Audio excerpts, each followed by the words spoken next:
안녕하세요. 인하대학교 국제학부 KLC학과에서 일하고 있는 최권진 교수입니다. 한국 사람들은 어떤 집에서 살고 있으며 어떤 주택을 선호하는지 궁금하지요? 오늘 우리는 한국의 주택, 그 중에서도 아파트에 대해 깊이 있게 다루어 보겠습니다. 왜 지금 한국인들은 아파트를 선호하게 되었을까요? 단순히 아파트가 편리하고 새 것이라서일까요? 아니면 한국 사회와 문화에 뿌리 깊게 박힌 어떤 이유가 있을까요? 이 강의를 통해 저는 과거의 전통 주거 형태부터 현대 아파트 중심의 주거 문화가 자리 잡기까지의 과정을 한번 주의 깊게 살펴보고 한국에서 아파트를 선호하는 현상이 생긴 복합적인 배경과 그것이 한국 사회에 미친 영향에 대해서도 이야기해 보겠습니다. 먼저 한국 사람들이 살아온 주택의 역사적 흐름에 대해 살펴보겠습니다. 한국어 주거 공간은 시간의 흐름 속에서 어떻게 변화해 왔을까요? 먼저 전통 주거의 지혜가 담겨 있는 한옥을 살펴보겠습니다. 가장 먼저 떠올릴 수 있는 것은 바로 한옥이죠. 한옥은 한국 고유의 기술과 양식으로 지은 집을 말합니다. 한옥은 자연과의 조화를 중시하며 지형과 기후를 고려해서 지어졌습니다. 온돌과 대청마루는 여름과 겨울을 지혜롭게 나는 한국 사람들의 전통 방식이었습니다. 마당을 중심으로 한 공간 구성은 가족뿐만 아니라 이웃과의 공동체 생활을 자연스럽게 유도했습니다. 주로 단독주택 형태였으며 건축 재료도 자연에서 얻은 흙, 나무, 돌 등이었습니다. 한옥은 단순히 집이 아니라 자연과 사람이 어우러지는 삶의 방식을 담고 있었습니다. 다음으로 격동의 근대화 시기와 주택난에 대해 말씀드리겠습니다. 하지만 일제강점기 1910년부터 1945년에 들어서면서도 도시는 팽창하기 시작했습니다. 이 시기부터 일본식 주택 양식이 유입되고 다가구 주택의 원형이 등장하기 시작합니다. 하지만 본격적인 변화는 1950년부터 53년에 있었던 한국전쟁 이후에 찾아왔습니다. 전쟁으로 인해서 국토는 황폐해졌고 엄청난 수의 이재민이 발생하며 심각한 주택 부족 현상이 나타났습니다. 한국전쟁 직후인 1955년 주택 보급률은 73.6%에 불과했습니다. 도시 외곽에서는 비좁고 열악한 판자촌이 우후죽순 생겨났고 사람들은 최소한의 주거 공간이라도 확보하기 위해 고군분투해야 했습니다. 이어서 산업화와 아파트의 등장에 대해서 말씀드리겠습니다. 1960년대부터 시작된 급격한 산업화는 농촌 인구를 도시로 대거 이동시켰습니다. 서울을 비롯한 주요 도시들은 인구 과밀 현상을 겪었고 주택난은 더욱 심화되었습니다. 통계청 인구 총조사에 따르면 서울 인구는 1960년 약 245만 명에서 1970년 약 547만 명으로 2배 이상 급증했습니다. 정부는 이 문제를 해결하기 위해 다양한 주택 건설 정책을 추진하기 시작했습니다. 단독주택이나 연립주택을 공급하기도 했지만 한정된 토지에 많은 주택을 효율적으로 공급해야 한다는 필요성이 커지면서 아파트가 대안으로 떠오릅니다. 1962년 서울 마포에 지어진 마포 아파트는 한국 아파트 역사의 시작을 알리는 중요한 이정표가 됩니다. 초기 아파트는 주택난 해소와 함께 서구식 주거 문화를 도입하는 상징적인 의미를 가졌습니다.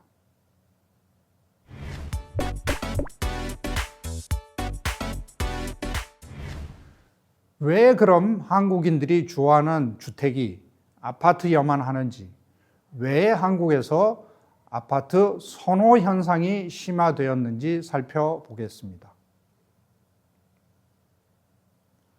시간이 흐르면서 아파트는 단순히 주택의 한 종류를 넘어 한국인의 주거 문화를 대표하는 상징이 되었습니다.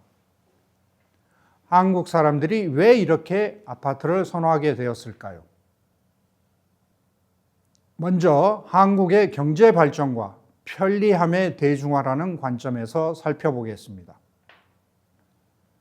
1980년대 이후 한국 경제가 고도로 성장하면서 아파트 공급은 폭발적으로 증가했습니다. 대규모 택지 개발과 신도시 건설이 활발하게 이루어졌죠. 먼저 아파트가 가진 압도적인 주거 편의성과 교육 환경과의 연계 측면에서 말씀드리겠습니다. 아파트는 이전의 주택 형태에서는 누리기 어려웠던 압도적인 편리함을 제공했습니다. 편리한 주차시설, 즉 지하 주차장이 있고 24시간 보안 시스템, 즉 CCTV와 경비원이 있고 단지 내에 위치한 상가, 유치원, 놀이터, 공원 등 다양한 주거 서비스는 아파트의 큰 강점이었습니다. 어떤 설문조사에 따르면 응답자의 60% 이상이 편리한 주거 환경을 아파트 거주의 가장 큰 장점으로 꼽았습니다. 관리사무소를 통한 효율적인 관리 시스템도 주거의 질을 높이는 데 기여했죠. 한국 사회의 높은 교육열은 아파트 선호에 지대한 영향을 미쳤습니다. 소위 명문학군을 중심으로 아파트 단지가 형성되면서 좋은 아파트에 사는 것은 자녀의 교육 환경을 보장하는 것과 동일시되기 시작했습니다. 예를 들어 서울의 대치동이나 목동 같은 지역의 아파트는 학원가와 접근성 및 학군 프리미엄으로 인해 높은 선호도를 유지하고 있습니다. 특정 아파트에 들어가기 위한 경쟁이 치열해지면서 아파트는 단순한 거주 공간을 넘어 교육 기반, 즉 교육 인프라를 갖춘 곳이라는 인식이 확고해졌습니다. 그리고 아파트는 부동산 투자의 대상이 되었습니다. 아파트는 단순히 집이라는 개념을 넘어 가장 확실한 자산 증식 수단으로 자리매김했습니다. 한국의 부동산 시장에서 아파트는 지속적인 가격 상승을 기대할 수 있는 투자처로 인식되어 왔습니다. 서울 아파트 매매 가격은 2000년대 이후 꾸준히 우상향 곡선을 그려왔습니다. 내 집 마련을 통해 안정적인 자산을 확보하고 나아가 자산을 불려나가는 것이 많은 사람들의 목표가 되었습니다.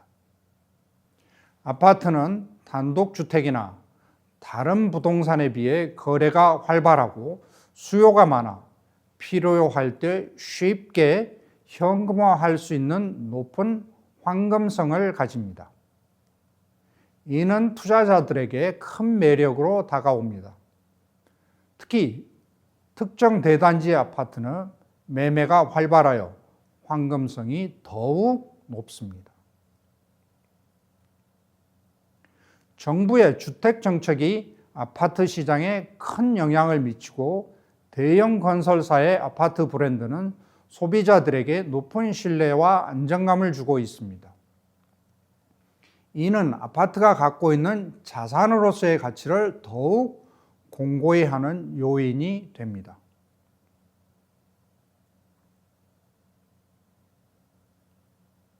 다음으로 아파트에 대한 사회적, 문화적 요인을 살펴보겠습니다.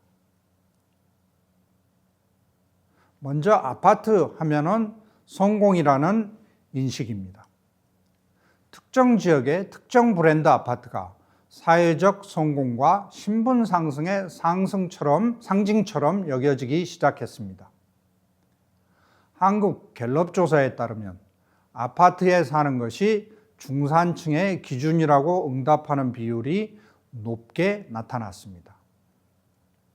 어느 곳에 어느 아파트에 사느냐가 그 사람의 경제적 능력과 사회적 지위를 나타내는 척도가 되기도 합니다. 비슷한 경제적 배경과 라이프 스타일을 가진 사람들이 아파트 단지 내에서 자연스럽게 커뮤니티를 형성하는 경향이 있습니다. 이는 정보 교환, 자녀 교육, 여가 활동 등 다양한 측면에서 긍정적인 영향을 미치기도 합니다.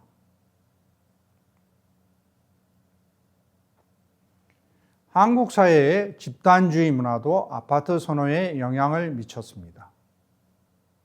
주변 사람들이 아파트에 거주하고 있고 아파트를 통해서 자산을 늘려가는 모습을 보면서 자신도 그 흐름에 동참해야 한다는 심리가 작용했을 수 있습니다.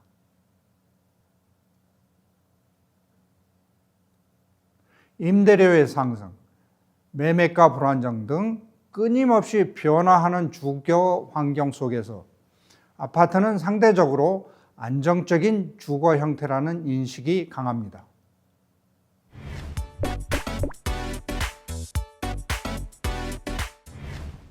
이어서 한국에서 사람들이 아파트를 선호하는 현상의 양면성을 한번 살펴보도록 하겠습니다. 아파트 선호 현상은 한국 사회에 긍정적인 영향과 부정적인 영향을 동시에 가져왔습니다. 먼저 긍정적인 측면을 살펴보겠습니다. 주택 공급 안정화입니다. 대량 공급이 가능한 아파트는 급증하는 인구와 도시화에 따른 주택난을 해소하는 데 크게 기여했습니다. 국토교통부 자료에 따르면 1980년대 이후 주택 보급률이 꾸준히 상승하여 2000년대 중반부터는 100%를 넘어섰습니다. 다음 주거 편의성 및 수준 향상을 들 수 있습니다. 아파트는 현대적인 편의시설과 관리 시스템을 통해 전반적인 주거 수준을 향상하는 데 기여했습니다. 다음으로 도시 미관 개선 및 효율적인 토지 이용을 들 수 있습니다. 고층 아파트는 제한된 토지를 효율적으로 활용하고 도시의 스카이라인을 변화시키는 데 일조했습니다. 이어서 부정적인 측면을 살펴보겠습니다.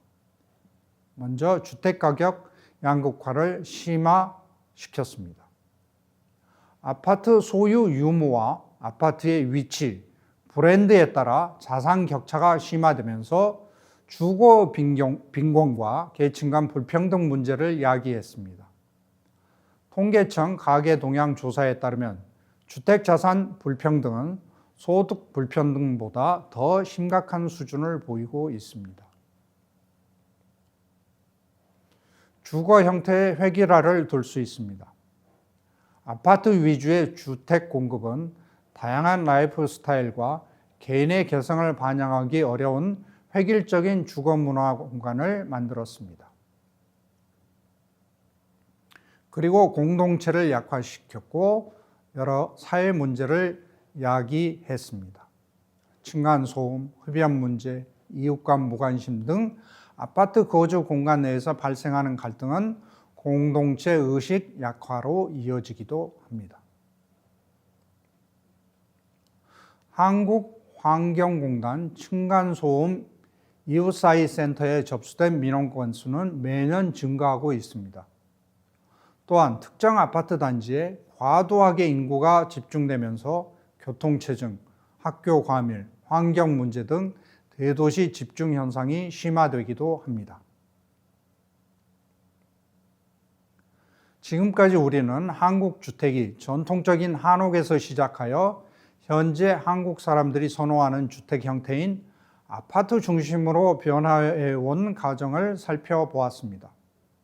이러한 변화는 단순히 주택 형태의 변천이 아니라 경제 발전, 사회적 인식, 문화적 가치 등 복합적인 요인이 얽혀 만들어진 결과입니다.